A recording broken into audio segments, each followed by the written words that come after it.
OSK. So ayan, syempre ako pa rin ang inyong nag-iisang ka-spaghetti. Ayan, walang iba kundi si Sir Bugs.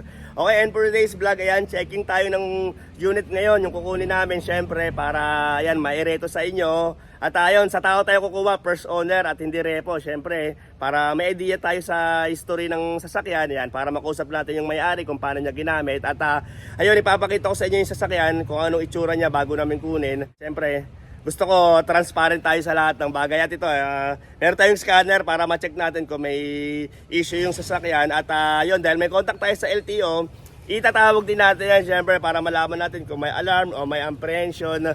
Ayan, para gusto ko kasi everybody happy. Pero syempre, bago tayo magsimula, baka pwedeng magpa-like and magpa-subscribe na rin dyan, syempre kung okay lang naman. At ayun, kung sa Facebook ka naman nanonood, pa-follow at pa-share na rin para sa ibang ka-spaghetti natin. Ayan, samahan nyo ako na i-check natin yung unit. Sana okay yung sasakyan, pero ayun. At sa mga sasakyan na hinahanap nyo, kung sa mga nagka-canvas at namimili, ayan, mag-follow kayo sa aking Facebook page. Pili kayo ng ibang mga unit yun, nakapost dyan yung mga sasakyan na available, okay? At ayan yung aking contact number para sa gusto magpa-schedule at magpa-assist, okay?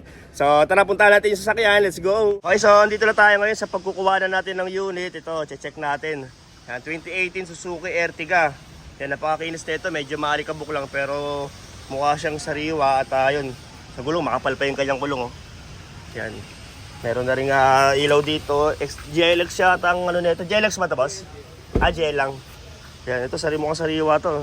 Naka-guardi set na rin. Pero wala pang plaka. Pero, ayan, pinakuha na namin yung plaka sa kanya. Naka-garnish na rin na chrome. So, check natin yung loob at mamaya i-scan natin. At syempre, tatawag din natin sa LTO to kung yan, okay yung kanyang papel. So, sariwa pati yung loob, oh. Yan, ito yung itsura niya. Syempre, kukunin pa lang namin. Babayaran namin ngayon. Check namin. At yun, para transparent tayo sa lahat, makita yung itsura ng sasakyan bago namin kunin. So ito siya, medyo maalikabok lang siya, pero ayan, wala naman nung nakikita mga tama. Ayan, sariwa. Okay, so i-scan lang natin. So ito, na-check na natin, syempre na-scan. Ayan, so okay naman lahat siya. Ayan, naka-check lahat. Okay.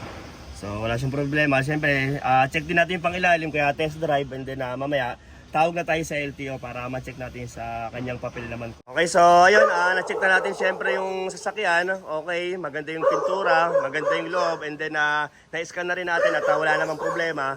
Ngayon, check naman natin itong kanyang papel sa LTO. Syempre, itatawag natin with my partner. Ayan, si Boss Ricky ang ating partner. Yan, best friend niya yung sa LTO, nagtatrabaho sa mga nagre-rehistro, kaya itatawag niya kung may alarm o may apprehension yung sasakyan. Okay, so ito, nabayaran na namin yung unit at yun, nandito na sa aming warehouse na iuwi na namin. Ayan, pero yung plaka niya bukas namin kukunin, ang ending niya is 4. Yan, 4 yung kanyang plaka. Yan, napakasariwa, oh. Yan, may alikabok lang pero napakaganda. Tsaka may bago pa tong isang to, oh. Swerte makakuha na ito, may bago pa to, oh. Napakaganda, oh. 13K mileage, na-scan ko na, syempre, walang problema. Na-check na rin natin sa LTO. Okay naman, bagong rehistro to, boss, oh. Yan, bagong rehistro. Okay, para sa interesado sa unit na to, abangan nyo na lang sa aking Facebook page. Ayan, mag-follow at mag-like din kayo doon para sa ibang sasakyan na hinahanap nyo. Ipopost ko to siguro pag nalinisan na namin at saka pag nakuha na yung plate number, ipopost ko na lang to yung kanyang full details at price. So, sana nalibang kayo sa vlog ko ngayon kahit ganito lang. Okay, abang-abang na lang kayo para sa ibang sasakyan na hinihintay nyo. Okay, thank you.